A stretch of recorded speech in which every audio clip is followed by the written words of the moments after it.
That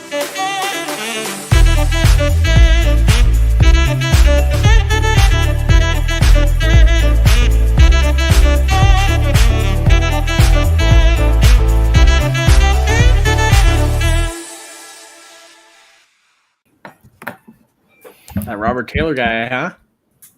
How about that? Pretty good. Absolute animal. Di Maria who? I don't know that, but yeah. Yeah. Let's get this over with. Am I right? Let's go to sleep. A late night, but at least it was a win. At least it was 3 points, and it was worth it. Inter Miami beat Vancouver 2-1. And let's talk about it a little bit. Welcome to the Heron Heads podcast, your first stop for all things Inter Miami. For those of you watching live on YouTube, thank you for stopping by, and be sure to hit the like and subscribe buttons if you're enjoying the show. Huge shout out to our Chief Heron Heads, Matias, Chow, Abu, Ava, and Marivi. Thank you for your continued generous support. And if you'd like to support us on Patreon, check out our merch store, join our Discord server. All those links are in the description wherever you're listening. And this game went better than I expected. And were it not for Toto being dumb, it would have been super comfortable. So how are you guys feeling? I'm happy the guy stepped up. Ultimately, we didn't expect The guy? we didn't know what to expect, particularly with Busi being out, Messi being out, Luis Suarez being out. We didn't. Epitolero was out, so we were like, I don't know what to expect. But we came out 2-0. I thought the last goal was a fraudulent goal. That doesn't count in my record books. So it's one of those things that we just gave them a goal for free for fun to make it interesting, but we dominated thoroughly throughout the game. Which guy do you speak of, Jose? You said the guy. Some guy did well. Who? We had a nice contribution from. I think Albert had a very good game. I didn't know. I think Fafa did his best to put Cello on his heels, but he did pretty well too. Christoph, your guy, he did very well. Just clogging up the middle. Calendar was constantly in great position throughout the game. Good for him. Doesn't do that very often. And Campana had a hell of a game. Just constantly in the right spots. Also, I mean, I'm surprised I didn't mention Yannick Bright, who was in the right defensive position, made a ton of defensive saves. I'm really, really impressed with the way he filled in for Sergio Busquets in this match. It was beautiful. And yeah, I think everybody in the chat, everybody at home, everyone knows that the man of the match, I bet, has the highest SofaScore rating, which is what that's Jose's gospel. Had to be Robert Taylor. 8.6 by Robert Taylor. He was the man of the match. There you go. That's good. About time the guy wakes up. I don't know. He's been sleeping for how long? Hey, let's give it up. I mean, Jose already named everyone, all 11 players on the pitch tonight. But hey, they stepped up. No Messi, no Suarez, no Busquets. We've been looking for that match for them to finally step up with all of these guys, and tonight was it.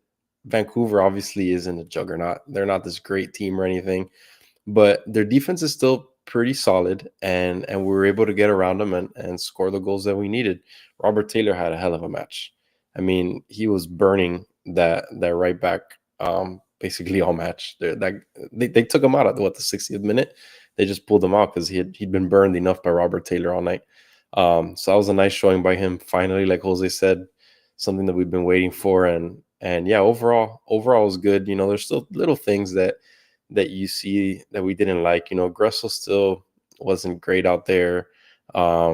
Ruiz coming in, he made some very, very bonehead moves. He got burned a couple times. So I was ashamed to see.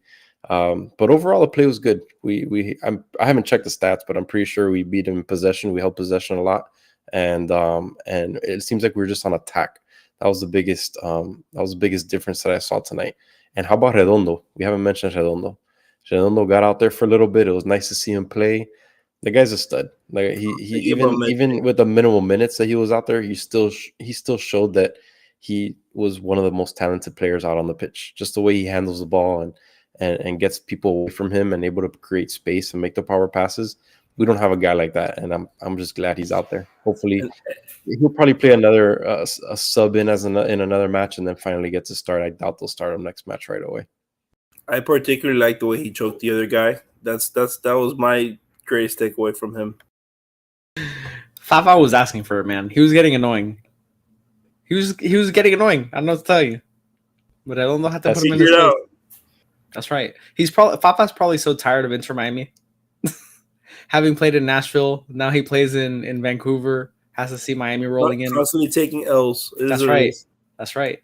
Yeah, I think regardless of Vancouver's position in the standings, anytime you travel as far as we had to travel to play an away fixture, it's a good result when you come out of there with 3 points, regardless of where the team stands, even if it were New England, but across the continent. So I'm really happy with the showing from Inter Miami. Again, really good to build up confidence that we can get results without Messi, without Suarez, without Busquets. Busquets has played pretty much. He probably is close to Gressel on how many games he's started. I think he only didn't start one match, now 2. But it was good to see. It was good to see Jordi out there getting a full 90, I believe. And overall good performance. The ref was questionable at best. He missed one of the clearer handballs earlier in the match. I don't know how. Very quick early on with the yellow. So quick. Too. He lost control of the match very early. I think the Jordi Alba one was okay, which was the first one, because he stopped like a clear-cut break. But we ended up with 7 yellow cards. Late in the match, he red-carded one of the assistant coaches for dissent. He lost control pretty easy and pretty early. So not the best officiating that we've seen. Again, that the handball that was not called, I think, is more egregious than the commentary was letting on. It, to me, was very obvious. And how VAR doesn't, like, phone in and say, yo, like, go check this out, to me is flabbergasting. I don't know what was worse. It was that or literally the penalty kick that they gave up to us. And the reason why I was so annoyed about that one also was because, like that was annoying. I felt like it was a handball and they should have taken a look at it. But okay, so I had moved on already. We're up to, we eventually went up to 0. I think at that point we were just up 1-0. And it was still not it was still a good time in the game where I was like, it can still. I wasn't really concerned about it, but in the moment it was 2-1. I was like, God, man, how do you call a penalty kick when the ball literally was already deflected out of bounds? It wasn't even in play. Like if they would have crossed it in and it would have gone in play, I would have been like, oh, okay, like there's a reason to maybe call Toto on that penalty kick, but like I didn't understand it. He already had yellow. I was like, oh my God, if he gets a red, this game is off the rails. That's what I thought. I'm like, wow, they're gonna get a pen and the ejection. I'm like, that's gonna be devastating. But yeah, I don't understand how they don't even review that for handball. I mean, it's set up within the rules. They can go back and look at it, and the fact that they can just take a second look at it it's pretty egregious, honestly. I don't like. Do they? I don't know if they have a conference with the referees or anything like they do in the NBA where they kind of review why they make certain decisions. But that's one of those that you really want to hear why they didn't go back to it, because it was obvious. It was clear and obvious. It was. I mean, in the penalty box, you can't let those types of play go. Like that's and look. It could have really affected the game negatively if they would have decided to give Toto that red card. Like that would have been awful. But yeah, whatever. We got 3 points out of this annoying match. Honestly, I mean, from the onset, we're like, oh, we have to go all the way to Vancouver. Oh, it's a 10:30 match. Oh my God, 3 of our starters aren't playing. No Messi, no Suarez, no Busquets. This is going to be a disaster. We were set up for failure across the board. And the fact that we were able to go to a comfortable lead 2-0, come out of it 2-1, 3 points, and little bonus action. I guessed this match correctly in our score correctly in our preview episode, so it's a little bonus for us here on the Heron Heads. But yeah, I mean, ultimately we can't be too upset, and we got out of it. Looks like injury free from another one of these turf fields, which aren't ideal for the injuries. So I mean, mostly positive results here. That field looks the way carpet looks when you vacuum. How some of it was like sheen and some of it was kind of rough. Well, to be honest, when I'm vacuuming and I make that little A, it's actually kind of satisfying. For some reason, it's oddly extremely satisfying for me. But yeah, like they did the lines. I see what they were doing there. It's just such a bad look for us trying to be a very good, like a top tier league. It's just weird. I don't know. It just looked weird. It's just an eyesore, man. Watching that match is like squinting and that ugly, like dark green. I don't know. It's just an eyesore. It was ugly. Maybe that's why Messi didn't want to play there, because it's ugly. All right, so let's get into some Robert Taylor talk, I think. The city looked very beautiful. Like we're literally like every time they would show a video, because I've been to Seattle, I've been to Alaska, I've been to that northeast area. I've never been to Vancouver, and I was like, man, I really would like to go Northwest. Would like to go there. Northwest, sorry. Yeah, shut up, Chris. It's late, Chris. It's late. I mean, it's 1 in the morning, Chris, and you're correcting me. Give this guy a compass. Yeah. It looked like it was set up for a beautiful soccer match. You know what I mean? And it's a shame that Messi didn't go, honestly, because a lot of fans went to go see him. I know that we've seen this before as Inter Miami fans, and usually we've even seen it in our own building. So it's like one of those things where it's like we can't predict it, but I do feel bad for the fans. Yeah, but back to my point, they got to see the Robert Taylor show. So let's talk about Robert Taylor, because he was the main attraction tonight. And to the point that you always make, Jose, we always want him to show up when Messi's out. And tonight he finally did, because admittedly he has been on a really cold streak. We talked about this in the preview, that he's a very streaky player, and he's been riding a cold streak. And finally he showed up in a big way. It was a beautiful assist from Jordi Alba, who played Taylor in behind. And this was after a couple earlier chances from Taylor. But Taylor gets in behind. Perfect first touch that just takes him inside, and he curls it past the keeper, who had no shot. And that move, I think, set up so perfectly the way he was able to beat the defender on the second goal. Because him cutting in on the first goal, then he was allowed to like head feint on the second goal. The defender bit. He ran to the line and then just played across for an easy Campana score. But it was all Robert Taylor early as far as our offensive chances went. And I thought he played a really nice match, and it was so good, because if he's able to get going in a consistent way, then there's a lot of opportunity for this team to get back to scoring 4 or 5 goals a match, because he just frees up so many other things. He unlocks someone that you could just throw the ball down the pitch and just do something with it, right? Other than Messi getting it mid pitch and trying to create something, it's nice when you can stretch the field a little bit, and that's exactly what he brings. It's just so weird that he hasn't been able to be consistent with us. I think it was very important for him to get a shot on goal early on in the match. I think that's a confidence booster for him, and since he is so streaky, I think just seeing the ball in the right direction for him made the world of a difference for him, and it gave him that confidence to put another one on goal. One we saw as well get a shot early on, but it didn't really yield to anything else, was Matias Rojas, who had that dribbler. It was a hard dribbler, but a dribbler nonetheless. They went right at the goalkeeper. You were kind of hoping that the bad pitch kind of gave the ball a wonky bounce and maybe get a little lucky.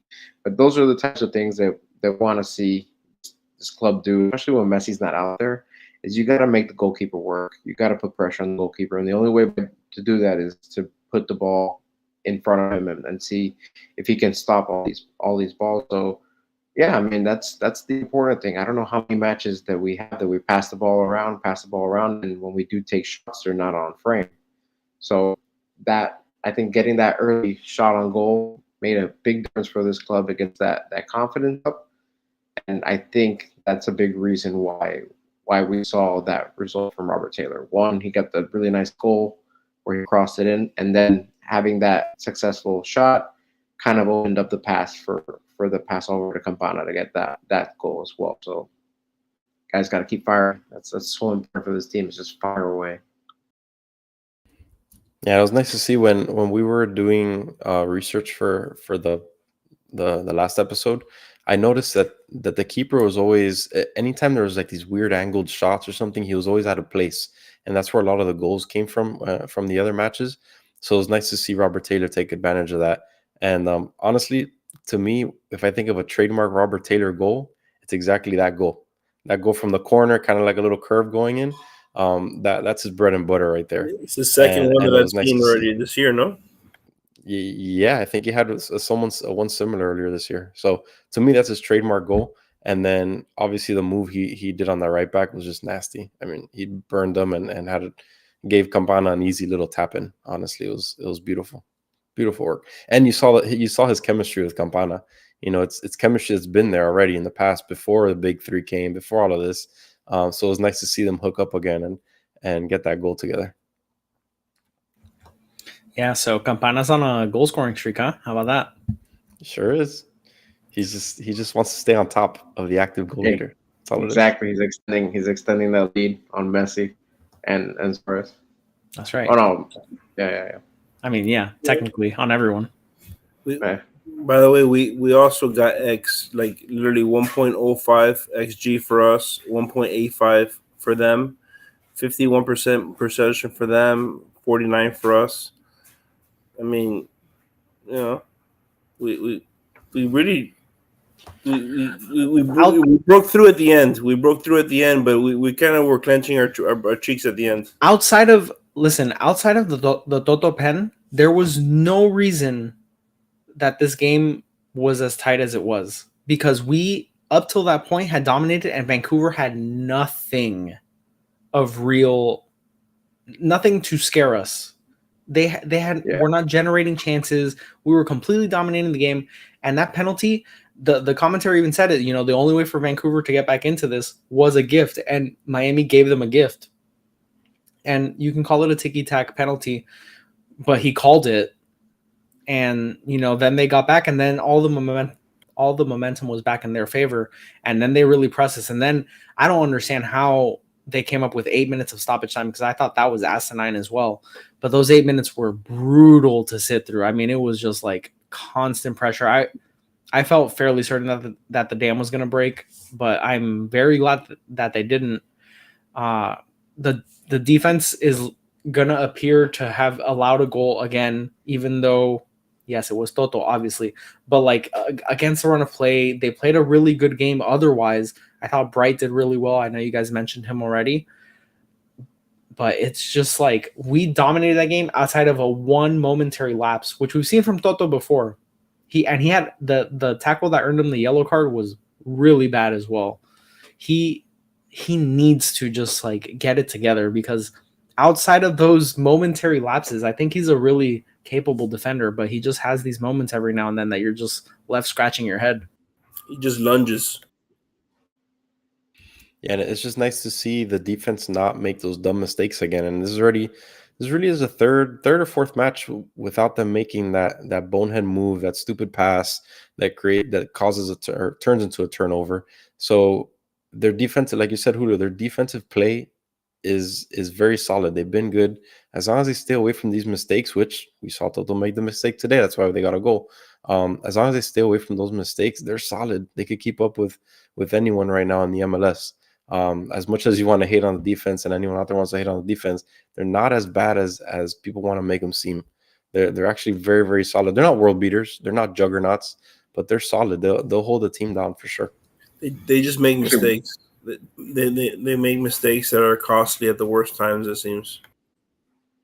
And we noticed this one, David Ruiz almost made a mistake that would have been equalizing. goal mistakes. That's one thing that's been discouraging moving forward, is that David Ruiz is not really progressing the way we would like to see.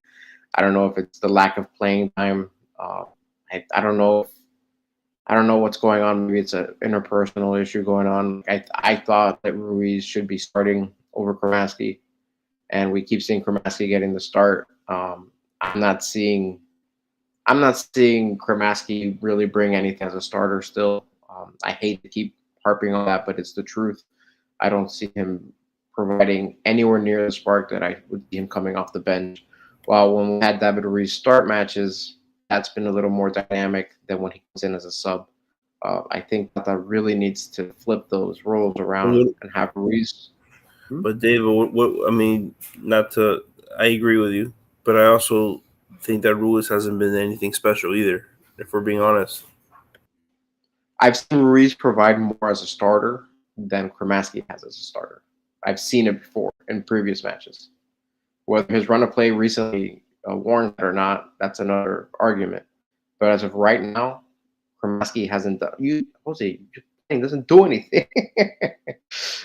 You're pointing out 4 different comments. It ultimately doesn't matter. Kremaski, Ruiz, doesn't matter. Redondo's back, and they're going to ride Pine.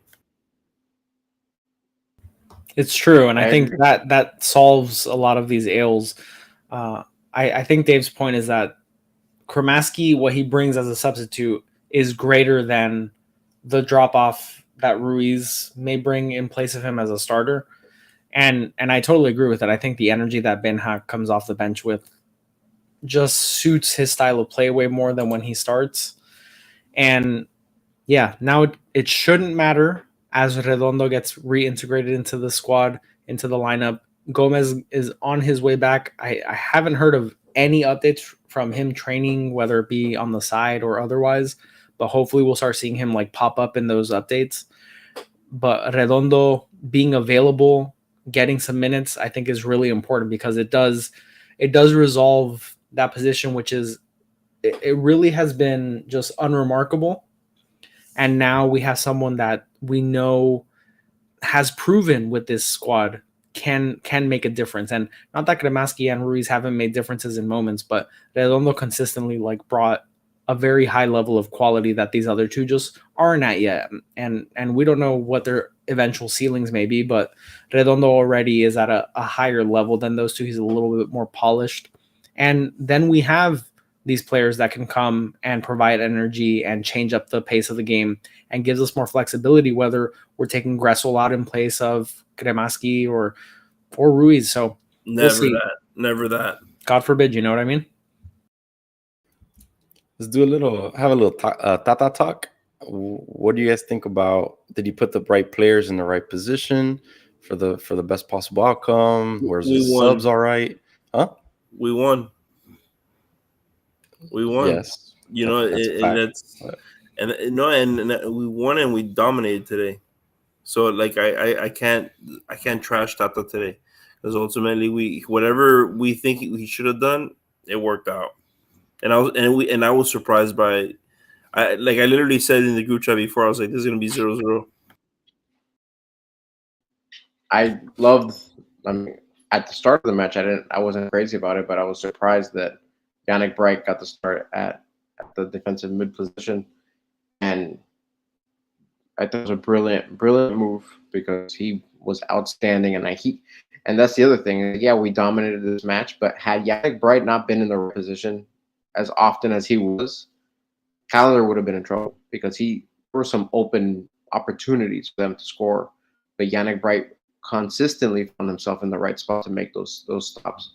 Thanks, Tata. That's all. Tata, all the credit on that. And the flip side of the coin is Tata continues to start Gressel and leave him in for the whole match. So hashtag Tata not out. And it's just mind-boggling, because I don't see it. I don't see the benefit of having Gressel out there. I mean, if you're gonna rest certain guys, I mean, give him a rest, for Pete's sake. Give him a rest. Maybe that'll fix whatever ails him. Dirty pictures. But it's just the bad touches. Every time the ball finds him in attack, he either has a really, really bad touch, or doesn't know how to finish or doesn't know what to like. I don't understand how a player his caliber of bet doesn't know what to do. That I just don't understand. He's maybe he's spending too much time podcasting and not enough time in the film room, or I don't know. I don't know what is going on, but he needs to figure it out. He's too important of a cog, obviously, for Tata to not know what the hell he's doing out there. He did have that one really nice pass. That one. Isn't that Gressel's thing? Every match he does one thing really nice, and there it is, nice pass, nice tackle. Like it's never like Robert Taylor. He disappears, but then he has a big Robert Taylor game. We haven't had a Julian Gressel game. Give me a damn Julian Gressel game. Maybe next match. Maybe. Probably. What's your one thing, David? My one thing. Guessing predictions is his one thing. That's my one thing. Hey, people like me, okay? Some my wife likes me. I think Tata did a good, like a above average job today. I think the lineup was solid. Appreciative that he went with a four at the back. You never really know, even though he's done it for quite a while now. I thought the subs were good. I know, like, we all went into a tizzy when Noah Allen came on, but I think it made sense. Like, he threw a defender out there. It was an extra body. He was fully committed to just defending the lead at that point. It was full park the bus mode. I thought it was fine. Afonso came on, and other than that silly attempt at a pass, if you want to call it that, when Campana was open running down the field on like a very, very, very late counter, he could have just run into the corner. He could have just kept running and played it later. He had so many more options than what he did, and it just led to more pressure from Vancouver. I thought everyone came in and played well. A lot of yellow cards, which I don't think had anything to do with that. Tata himself received a yellow, but I think the officiating just wasn't at a good level. So I think him fighting for his team, good things to see. And he made some fantastic gestures on the sideline, pulling the back like this. It was good entertainment value. So I bet he was taking a sword out or something. He was like going to go into battle. Or I don't know what he was doing. For that alone, I give him an A+. Maybe a 10.0 man of the match just for the gestures. But I thought he did a good job. With the players that were unavailable and available to him. I think he managed well. If anyone out there has the gifs of him making the gestures, please send it our way. I mean, it was so good. Alfonso drove me crazy on that at the end. With that terrible pass, I was like, awful. I wanted us to score and pile it on. I get it, but like, whatever. Like, why'd you pass it like that? Yeah, it was like, if you're gonna make the pass, at least make it well. He could have made the pass either like ahead of the defender or behind the defender. He had two options to make that pass. Both were relatively straightforward, and he just passed it at the defender, like, very softly. That's Robert Taylor's fault that Jose's all smiles. Oh, man. Did you know that Jose's two favorite players on the team hooked up today for a goal? Alba assist to Robert Taylor.